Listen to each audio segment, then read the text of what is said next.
Sa iba pang balita, iginiit ng Department of Health na hindi kailangan ng general vaccination para sa monkeypox. Si Madeline Villar Moratillo sa detalye ng balita. Nilinaw ng Department of Health na hindi kailangan bakunahan ang buong populasyon kontra Mpox.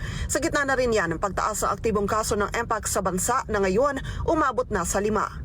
Ayon kay Health Assistant Secretary Albert Domingo, tukoy naman kung paano nakakahawa ang sakit na ito at hindi siya gaya ng COVID-19 na mabilis ang hawahan.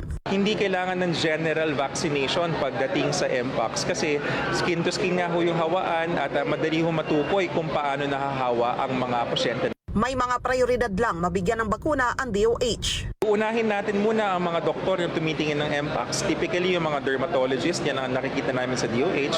At ikalawa, yung ating mga tinatawag na key populations kung saan talaga malakas yung hawaan. Sa ngayon, nagbigay abiso na aniya ang gobyerno ng Pilipinas sa World Health Organization o WHO para makakuha rin ng bansa ng alokasyon ng bakuna.